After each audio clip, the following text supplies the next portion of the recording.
உடலில் விஷம் கலப்பதால் ஒரு வருடத்தில் உயிரிழக்கும் 1000 பேர். காவல்துறையால் தூக்கிச் செல்லப்பட்ட தம்பிராசா. தேர்தல் அறிவிப்பு. பாதுகாப்பு அமைச்சுக்கு விடுக்கப்பட்ட பணிப்புரை. ஜனாதிபதி தேர்தல் தொடர்பில் அஞ்சல் திணைக்களம் வெளியிட்டுள்ள தகவல். தேர்தல் காலங்களில் முரண்பாட்டை தவிர்ப்பது முக்கியமானது. தமிழர் பெருந்தோட்டங்களை நவீனமயப்படுத்தும் வரைபடத்தை வெளியிட்ட ரணில் விக்ரமசிங்க. இலங்கையில் மற்றொரு பெருந்தொகை பண மோசடி. இலங்கையில் உடலில் விஷம் கலப்பதனால் வருடத்திற்கு சுமார் 1000 பேர் வரை உயிரிழப்பதாக தகவல்கள் வெளியாகியுள்ளது. இந்த விடயத்தை தேசிய வைத்தியசாலையின் விஷ தகவல் நிலையத்தின் பிரதானி வைத்தியர் ரவி ஜெயவர்தன தெரிவித்துள்ளார். அரசாங்க தகவல் திணைக்களத்தில் இடம்பெற்ற செய்தியாளர் சந்திப்பில் கலந்து கொண்டு அவர் இதனை குறிப்பிட்டுள்ளார். இதேவேளை உடலில் விஷம் கலந்ததன் காரணமாக வைத்தியசாலைக்கு அனுமதிக்கப்படுபவர்களை காப்பாற்ற வைத்தியர்கள் முயற்சிக்கின்றனர் எனவும் அவர் மேலும் சுட்டிக்காட்டியுள்ளார். தன்னை அழைத்ததின் பேரில் தான் கூட்டத்திற்கு சென்றதாகவும் காவல்துறையினர் என்னை தூக்கிச் சென்றது ஆச்சரியமாக இருந்தது என்றும் அடக்குமுறைகளுக்கு எதிரான ஜனநாயக அமைப்பின் தலைவர் தம்பிராசா தெரிவித்துள்ளார். எமது ஊடகத்திற்கு வழங்கிய நேர்காணலிலேயே அவர் இதனை தெரிவித்துள்ளார்.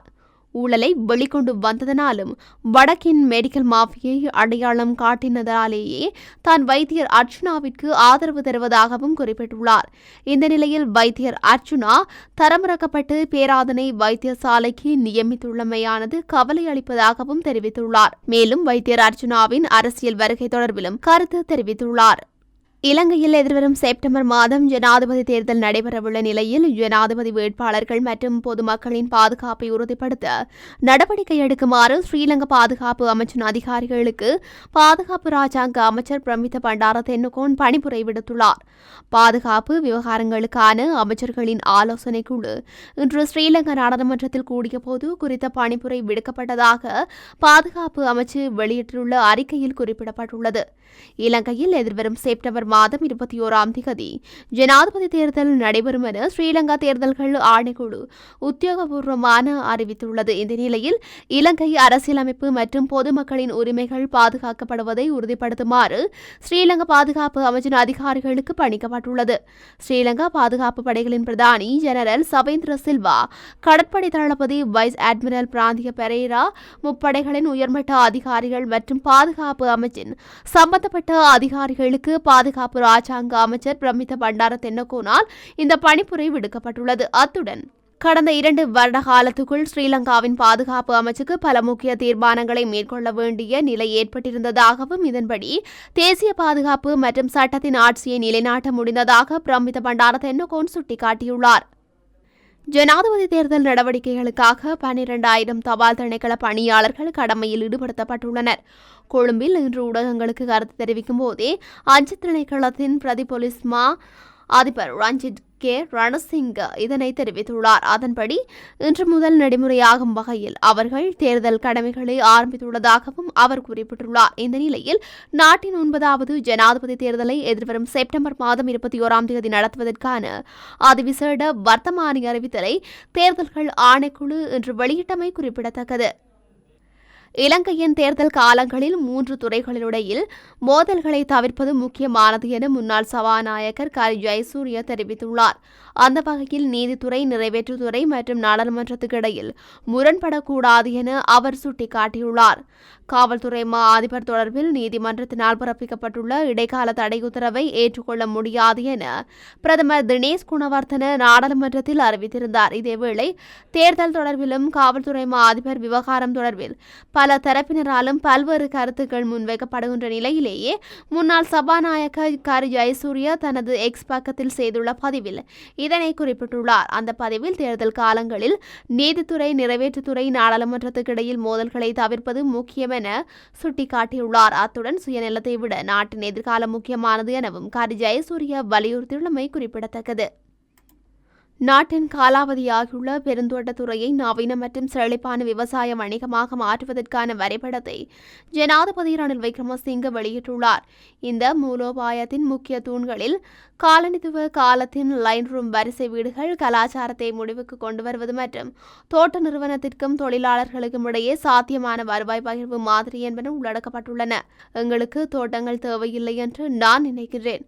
எங்களுக்கு ஒரு செழிப்பான விவசாய வணிகம், நிறைய நில நிலம் வைத்திருப்பவர்கள் மற்றும் ஒரு பெரிய நிர்வாக நிறுவனம் தேவை. அதிலிருந்து அதிக வருமானம் கிடைக்கும். இதற்காக நாங்கள் உள்ளே இருந்து சீர்திருத்தங்களை ஆரம்பிக்கப் போகின்றோம் என்று ஜனாதிபதி விக்ரமசிங்க நேற்று கொழும்பில் சர்வதேச தேயிலை மாநாட்டில் உரையாற்றும் போது தெரிவித்துள்ளார். இதன்படி எல்லா லைன் அறைகள் மற்றும் அதை சுற்றியுள்ள பகுதிகளை அரசாங்கத்துக்கு பொறுப்படுத்தி அவற்றை கிராமங்களாக வர்த்தமானியில் பிரசுரிக்கப் போவதாக அவர் குறிப்பிட்டுள்ளார். இந்த லைன் ரூம் கலாச்சாரம் நுவரெலியாவில் உள்ள பல பரிமாண வறுமை குறிகாட்டிகளின் உயர் வீதத்திற்கு காரணமாக அமைந்துள்ளது. அத்துடன் வடக்கு மாகாணத்தில் போரினால் பாதிக்கப்பட்ட பகுதிகளை விட இது அதிகமாக உள்ளது என்று ரணில் குறிப்பிட்டுள்ளார். பிரமிட் திட்டத்தினூடாக வல்லப்பட்டை செடி வளர்ப்பினால் பெருந்தொகை லாபத்தை பெற்றுக் கொள்ளலாம் என கூறி மக்களை ஏமாற்றி 150 கோடி ரூபாவுக்கும் அதிகமான பாரிய தொகையை மோசடி செய்யப்பட்டுள்ளதாக தெரிவிக்கப்படுகின்றது.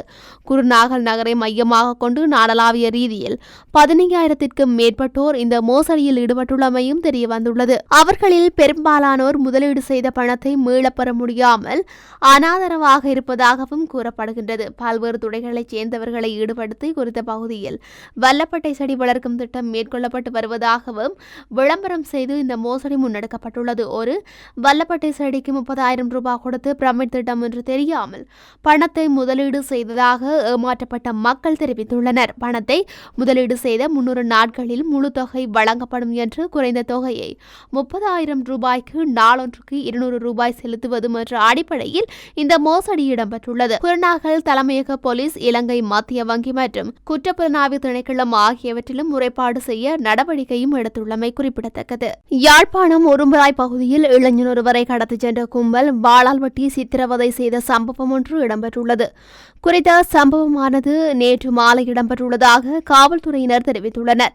இதுகுறித்து மேலும் தெரிய வருவதாவது, கிளிநொச்சியிலிருந்து காதலியை பார்ப்பதற்காக யாழ்ப்பாணம் உரும்புராய் பகுதிக்கு இளைஞர் ஒருவர் வந்துள்ளார். இதன்போது அங்கு கூடிய இனம் தெரியாத நபர்கள் இளைஞனை முச்சக்கர வண்டியில் ஏற்றிச் சென்று தலைமுடியை வெட்டி வாளால் உடலில் வெட்டி சித்திரவதை செய்துள்ளனர். இதன் பின்னர் குறித்த இளைஞனை உடுவில் பகுதியில் உள்ள வீதியொன்றில் போட்டுவிட்டு குறித்த கும்பல் தப்பிச் சென்றுள்ளது. இதனால் அப்பகுதியில் பரபரப்பான சூழல் ஏற்பட்டுள்ளது.